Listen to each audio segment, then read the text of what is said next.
To my channel. നിങ്ങൾ ഇതുവരെ എൻ്റെ ചാനൽ സബ്സ്ക്രൈബ് ചെയ്തിട്ടില്ലെങ്കിൽ സബ്സ്ക്രൈബ് ചെയ്യാൻ മറക്കരുത്. ബെല്ലൈക്കനും ക്ലിക്ക് ചെയ്യണേ. റീസെൻ്റ്ലി ഞാനൊരു കമ്പനിയിൽ പ്ലേസ്ഡ് ആയിരുന്നു. അപ്പോൾ ആ പ്ലേസ്മെൻറ്റ് വീഡിയോയും കാര്യങ്ങളൊക്കെ പ്രൊമോഷൻ്റെ ഭാഗമായിട്ട് ആ ഒരു ഇൻസ്റ്റിറ്റ്യൂഷൻ പുറത്തു വിട്ടിട്ടുണ്ടായിരുന്നു. അപ്പം അതിൻ്റെ എൻക്വയറി എനിക്കായിരുന്നു കുറേ വന്നിട്ടുണ്ടായിരുന്നത്. എല്ലാവരും എനിക്ക് ഇൻസ്റ്റാഗ്രാം ത്രൂ എൻ്റെ അടുത്ത് ചാറ്റ് ചെയ്തു, എങ്ങനെയാണ് ജോബ് കിട്ടിയത്, എവിടുന്നാണ് ആ കോഴ്സ് ചെയ്തത്, എത്ര റേറ്റായി, ഇതൊക്കെയായിരുന്നു എൻ്റെ അടുത്ത് എല്ലാവരും ചോദിച്ചിട്ടുണ്ടായിരുന്നത്. അപ്പോൾ ഞാൻ എനിക്ക് കുറേ പേര് ഡയറക്റ്റ് ഇൻസ്റ്റിറ്റ്യൂഷനിൽ എൻ്റെ വാട്സാപ്പ് നമ്പർ എടുത്തിട്ട് അവിടുന്ന് എനിക്ക് വാട്സാപ്പിലൂടെ കുറേ മെസ്സേജസ് വന്നിട്ടുണ്ടായിരുന്നു. പിന്നെ ഇൻസ്റ്റാഗ്രാമിൽ എനിക്ക് ഒരുപാട് വന്നിട്ടുണ്ടായിരുന്നു. അപ്പോൾ അതിൻ്റെ ഒക്കെ ഒരു സമറൈസേഷനാണ് ഞാനിപ്പോൾ പറയുന്നത്. ഞാൻ ബേസിക്കലി ഒരു ഡെവലപ്പർ ആയിരുന്നു. ഇപ്പോൾ 3 ഇയേഴ്സോളം ഞാൻ ഡെവലപ്പറായിട്ട് വർക്ക് ചെയ്തായിരുന്നു. അപ്പം ആ കമ്പനി തന്നെയായിരുന്നു ഞാൻ നമ്മുടെ തന്നെ ഡിജിറ്റൽ മാർക്കറ്റിംഗ് വർക്കൊക്കെ ചെയ്യായിരുന്നു. അപ്പം അത് ഞാൻ സ്വന്തമായിട്ട് പഠിച്ചിട്ടായിരുന്നു അത് ചെയ്തിട്ടായിരുന്നു. അപ്പം എൻ്റെ മാരേജൊക്കെ കഴിഞ്ഞിട്ട് എനിക്ക് 2 ഇയേഴ്സ് ഗ്യാപ്പ് വന്നു. അപ്പോൾ 2 ഇയേഴ്സ് ഗ്യാപ്പ് എന്ന് പറയുമ്പോൾ നമ്മളെപ്പോലെ കോർപ്പറേറ്റിൽ വർക്ക് ചെയ്യുന്ന ആൾക്കാർക്ക് അതൊരു വലിയ ബുദ്ധിമുട്ടുള്ള കാര്യമാണ്. അപ്പം എനിക്ക് ആ ഗ്യാപ്പ് ഒന്ന് മിനിമൈസ് ചെയ്യണമെന്നുണ്ടെങ്കിൽ എനിക്ക് എന്തെങ്കിലും കോഴ്സ് ചെയ്യണമായിരുന്നു. അപ്പം ഞാൻ ഓൾറെഡി ഡിജിറ്റൽ മാർക്കറ്റിങ്ങിൽ വർക്ക് ചെയ്തുകൊണ്ട് തന്നെ എനിക്ക് ഒരു കോഴ്സ് ചെയ്യേണ്ട അത്യാവശ്യമായിട്ട് വന്നു ഈ ഗ്യാപ്പ് കളയാൻ വേണ്ടിയിട്ട്. അപ്പം ഞാൻ ആ സമയത്ത് ബെസ്റ്റ് ഇൻസ്റ്റിറ്റ്യൂഷൻ ഇൻ കാലിക്കറ്റ് ആയിരുന്നു സെർച്ച് ചെയ്തത്. അപ്പോൾ കാലിക്കറ്റിൽ ഫസ്റ്റ് തന്നെ വന്നത് IPCS ഗ്ലോബൽ ഇൻസ്റ്റിറ്റ്യൂഷൻ ആയിരുന്നു. അപ്പോൾ അവിടെ ഞാൻ എൻക്വയറി ചെയ്ത് എനിക്ക് ഡിജിറ്റൽ മാർക്കറ്റിംഗ് അഡ്വാൻസ്ഡ് കോഴ്സിൽ അഡ്മിഷൻ എടുത്തു ഞാൻ. അപ്പോൾ അവിടുന്ന് 4 months ഞാൻ കോഴ്സ് ഓൾമോസ്റ്റ് കഴിഞ്ഞിട്ടുണ്ടായിരുന്നു. 2 months ട്രെയിനിങ് പീരീഡ് ആയിരുന്നു എൻ്റെ. അപ്പോൾ 4 months കഴിയുന്നതിന് മുന്നേ തന്നെ ഞാൻ കമ്പനീസിൻ്റെ ഇൻ്റർവ്യൂസൊക്കെ അറ്റൻഡ് ചെയ്യാൻ തുടങ്ങിയിട്ടുണ്ടായിരുന്നു. അപ്പോൾ കമ്പനീസിൻ്റെ ഇൻ്റർവ്യൂ അറ്റൻഡ് ചെയ്യുന്ന സമയത്ത് ഈവൻ ഞാൻ ഫേസ് ചെയ്ത ഇഷ്യൂ എന്ന് വെച്ച് കഴിഞ്ഞാൽ 2 ഇയേഴ്സ് ഗ്യാപ്പായിരുന്നു. ആ 2 ഇയേഴ്സ് ഗ്യാപ്പ് ഉള്ളതുകൊണ്ട് തന്നെ ഞാൻ ചോദിക്കുന്ന എക്സ്പെക്റ്റേഷനിലെ സാലറി എനിക്ക് കിട്ടുന്നുണ്ടായിട്ടില്ല. അപ്പം ഞാൻ തന്നെ വിചാരിച്ചു, ഓക്കെ എനിക്കറിയാം ഞാൻ മുന്നേ വർക്ക് ചെയ്ത സമയത്ത് കിട്ടിയ സാലറി എനിക്ക് കിട്ടത്തില്ല, അതിനേക്കാൾ കുറവായിരിക്കും കിട്ടാമെന്ന് വിചാരിച്ചു.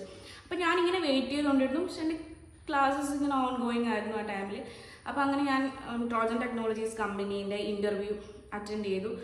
ഒരു 3 to 4 റൗണ്ട്സ് ഉണ്ടായിരുന്നു. അപ്പം ഫസ്റ്റ് HR-ൻ്റെ കോളായിരുന്നു. അതൊക്കെ കഴിഞ്ഞിട്ട് പിന്നെ ടെക്നിക്കൽ റൗണ്ട് ഉണ്ടായിരുന്നു. ടെക്നിക്കൽ റൗണ്ട് 2 പേര് വെച്ചിട്ട് ചെയ്തായിരുന്നു. ഫസ്റ്റ് ഒരു സാറ് ചെയ്തു, അതിനുശേഷം സെക്കൻഡ് സാറ് ചെയ്തു.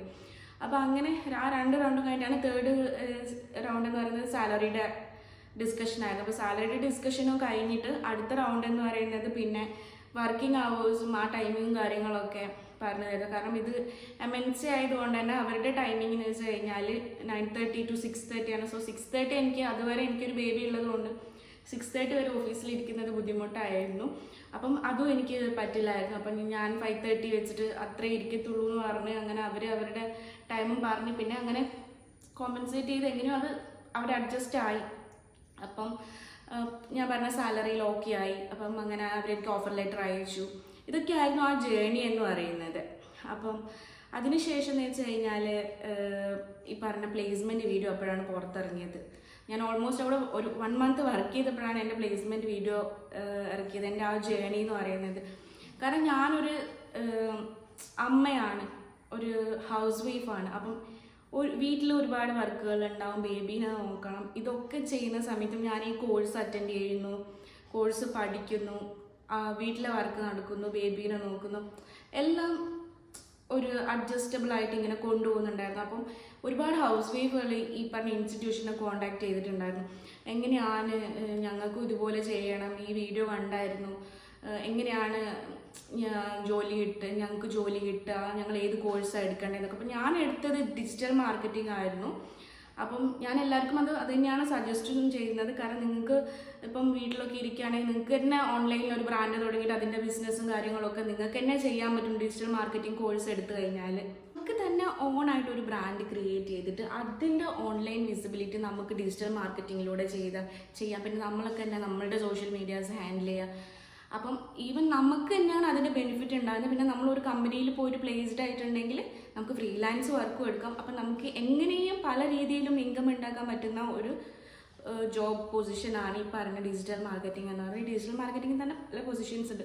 ഗ്രോത്ത് അനാലിസ്റ്റ് ഉണ്ട്, SEO അനാലിസ്റ്റ് ഉണ്ട്, അങ്ങനെ പല പൊസിഷൻസ് ഇതിൽ വാരി വരുന്നുണ്ട്. അപ്പം നമുക്കതിൽ ഏതിലാണ് നമ്മൾ കൂടുതൽ അഗ്രഗണ്യമായിട്ടുള്ളത് അപ്പം നമുക്ക് ആ ഇതിലോട്ടേക്ക് തന്നെ പോകാൻ പറ്റും. മോസ്റ്റ്ലി എല്ലാവരും SEO ആയിരിക്കും പ്രിഫർ ചെയ്യുന്നുണ്ടാവാം. SEOയിൽ തന്നെ പല വേരിയേഷൻസ് ഉണ്ട്. ഇപ്പം AI വന്നിട്ടുണ്ട്, AI ഒപ്റ്റിമൈസേഷൻ, അത് വേറെ ഉണ്ട്. അപ്പം നിങ്ങൾക്ക് ഏതാണ് നിങ്ങളത് ചൂസ് ചെയ്യേണ്ടത്, നിങ്ങൾ പ്രിഫറിനനുസരിച്ചിട്ട് അതിരിക്കും.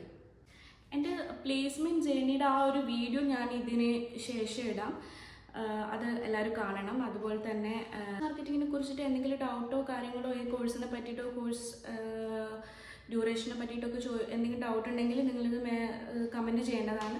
ഞാൻ സെലക്ട് ചെയ്ത കോഴ്സ് ഡ്യൂറേഷൻ 6 months ആയിരുന്നു. അവിടെ 2 months ഉണ്ട്, 1 month ഉണ്ട്, 4 month ഉണ്ട്. ഞാൻ 6 month ഡ്യൂറേഷനുള്ള കോഴ്സാണ് സെലക്ട് ചെയ്തത്.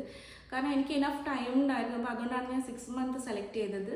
പക്ഷേ ഈവൻ ഞാൻ 6 month സെലക്ട് ചെയ്തതെങ്കിലും ഞാൻ 4 month ഞാൻ പ്ലേസ്ഡ് ആയിട്ടുണ്ടായിരുന്നു കമ്പനിയിൽ. ഞാൻ ഒരു 2-3 ഇൻ്റർവ്യൂസ് ടോട്ടൽ അറ്റൻഡ് ചെയ്തിട്ടുണ്ട്. അതിൽ 2 companies ഞാൻ പ്ലേസ്ഡ് ആയിട്ടുണ്ട്. അതിൽ ഞാൻ ഏറ്റവും ബെസ്റ്റ് എന്ന് ചൂസ് ചെയ്തിട്ടുള്ളത് ആ MNCയിൽ നിന്ന് വന്ന ഓഫർ ലെറ്റർ ആയിരുന്നു. അപ്പം അതിലാണ് ഞാൻ യെസ് പറഞ്ഞത്. അപ്പം നമുക്ക് ഓപ്പർച്യൂണിറ്റീസ് ഇഷ്ടം പോലെ ഉണ്ട്. ഇപ്പം എല്ലാ കമ്പനിക്കും അവരുടേതായിട്ടുള്ള ഡിജിറ്റൽ മാർക്കറ്റിംഗ് സ്പെഷ്യലിസ്റ്റിന് വേണ്ടതുകൊണ്ട് ഡിജിറ്റൽ മാർക്കറ്റിങ്ങിൻ്റെ ആ ഒരു സാധ്യത കൂടുതൽ തന്നെയാണ്. അപ്പം എന്ന് വെച്ച് കഴിഞ്ഞാൽ ഇപ്പോൾ ഹൗസ് വൈഫ് ആയിട്ടുള്ള ആൾക്കാർക്ക് ആണ് ഞാനീ പറയുന്നത്. അപ്പം നിങ്ങൾ വീട്ടിൽ തന്നെ ഇരിക്കുമ്പോൾ നമുക്ക് തന്നെ തോന്നും നമുക്കൊരു ഇൻകം ഉണ്ടാക്കണം. ഞാൻ അങ്ങനെയായിരുന്നു. കാരണം ഞാൻ വീട്ടിൽ തന്നെ ഇരിക്കുമായിരുന്നു, വീട്ടിലെ കാര്യങ്ങളൊക്കെ നോക്കുന്നുണ്ട്, ഹസ്ബൻഡ് മോൻ്റെ കാര്യമൊക്കെ നോക്കുന്നുണ്ട്. പക്ഷെ എനിക്ക് സ്വന്തമായിട്ട് ഒരു ഇൻകം ഉണ്ടാക്കുക, ഞാൻ മുന്നേ വർക്ക് ചെയ്ത ഒരാളാണ്. 3 yearsോളം വർക്ക് ചെയ്ത് വീട്ടിൽ 2 വർഷം ഇരിക്കുമ്പോഴുള്ള ആ ഒരു ഫ്രസ്ട്രേഷൻ എനിക്ക് ഭയങ്കരമായിട്ട് ഉണ്ടായിരുന്നു. കാരണം എനിക്കൊന്നും ചെയ്യാൻ കഴിയുന്നില്ല, എനിക്ക് വേണ്ടി ഒന്നും ചെയ്യാൻ കഴിയുന്നില്ല, എനിക്ക് ഇഷ്ടപ്പെട്ടൊന്നും എനിക്ക് വാങ്ങിക്കാൻ പറ്റുന്നില്ല. കാരണം നമ്മൾ ഒരാളെ ഡിപ്പെൻഡ് ചെയ്യുന്ന സമയത്ത് നമുക്ക് അയാളോട് എനിക്ക് അത് വാങ്ങിച്ചതാ ഇത് വാങ്ങിച്ചത് എപ്പോഴും പറയുമ്പോൾ നമുക്കൊരു കോംപ്ലക്സ് വരും. പണ്ട് ഞാൻ എന്തൊക്കെ വാങ്ങിച്ച് നമ്മൾ സ്വന്തം പൈസക്ക് എന്തൊക്കെ വാങ്ങിച്ച് നടക്കുമായിരുന്നു. അപ്പോൾ ആ ഒരു ഫ്രീഡം നമുക്ക് ആ ടൈമിൽ കിട്ടത്തില്ല. പിന്നെ അപ്പോൾ അതുകൊണ്ട് തന്നെയാണ് ഞാൻ എത്രയും പെട്ടെന്ന് ഒരു കോഴ്സ് ചെയ്തിട്ട് ജോലിക്ക് കയറണം എന്നുള്ള എൻ്റെ ഒരു വാശിയായിരുന്നു. അപ്പോൾ ഞാനത് സാധിച്ചു. നമുക്ക് എന്ത് തോന്നുന്നു അത് നമ്മൾ ചെയ്യുക, ട്രൈ ചെയ്യുക. നമ്മൾ ഓക്കെ മാറ്റി വെക്കുക, കുറച്ച് കഴിയട്ടെ, ബേബി അല്ലെങ്കിൽ ഒരു 5 വയസ്സാകട്ടെ, അവന് സ്കൂളിൽ പോയി തുടങ്ങട്ടെ എന്ന് വിചാരിച്ച് നമ്മൾ വീട്ടിലിരുന്ന് കഴിഞ്ഞാൽ നമ്മൾ അവിടെ ഇരിക്കത്തേ ഉണ്ടാവുള്ളൂ. അപ്പം നമ്മൾ എന്താ ചെയ്യേണ്ടത്? ഞാൻ പഠിച്ചാലേ എനിക്ക് ജോലി കിട്ടത്തുള്ളൂ, ഞാൻ അതിന് എന്തെങ്കിലും കോഴ്സ് ചെയ്യണം, എന്തെങ്കിലും ഞാനൊരു ഇനീഷ്യേറ്റീവ് എടുക്കണം. നമ്മൾ എടുത്താൽ മാത്രമേ നമുക്ക് എന്തെങ്കിലും ചെയ്യാൻ പറ്റുള്ളൂ. അപ്പോൾ ഇപ്പം എന്ന് വെച്ച് കഴിഞ്ഞാൽ നിങ്ങൾക്ക് ജോലി കിട്ടിക്കണം, നിങ്ങൾ കുട്ടികളെ നോക്കാൻ ആരെങ്കിലും നിങ്ങൾക്ക് കുട്ടികളെ നോക്കാൻ വേണ്ടി ഒരാളെ വെക്കാൻ പറ്റുന്നതാണ്. അതുപോലെ നമ്മൾ അച്ഛനും അമ്മയും ഉണ്ടെങ്കിൽ അവർക്ക് നോക്കാൻ പറ്റും. കാരണം അവരൊക്കെ ആ ഒരു ഇത് കഴിഞ്ഞിട്ട് വരുന്നതാണല്ലോ. അപ്പോൾ എല്ലാവർക്കും നമ്മളെ വിഷമം മനസ്സിലാക്കാൻ പറ്റുന്നേ ഉള്ളൂ. അപ്പോൾ നമ്മൾ ഈ പറഞ്ഞതുപോലെ തന്നെ നമ്മളൊക്കെ എന്താണോ നമ്മളെ ലൈഫിൽ ചെയ്യേണ്ടത് അതിന് വേണ്ടിയിട്ട് നമ്മൾ വർക്ക് ചെയ്യുക. സോ നിങ്ങൾക്ക് എന്തെങ്കിലും പ്ലേസ്മെൻറ്റിനെ കുറിച്ചിട്ട് ഡൗട്ട് ഉണ്ടെങ്കിൽ നിങ്ങൾ കമൻറ്റ് ചെയ്യുക. അതുപോലെ തന്നെ എനി ടെക്നോളജി റിലേറ്റഡ് ഡൗട്ട് ഉണ്ടെങ്കിൽ you can also ask me. എൻ്റെ ഈ ചാനലിലൂടെ ഞാൻ വ്ളോഗ്സ് മാത്രമല്ല ചെയ്യുക, ടെക്നോളജി റിലേറ്റഡ് വ്ളോഗ്സും നിങ്ങൾക്ക് കാണാൻ പറ്റുന്നതാണ്. അപ്പം എല്ലാവരും എന്നെ സപ്പോർട്ട് ചെയ്യുക, എൻ്റെ വീഡിയോസൊക്കെ കാണുക, ലൈക്ക് ചെയ്യുക, സബ്സ്ക്രൈബ് ചെയ്യുക.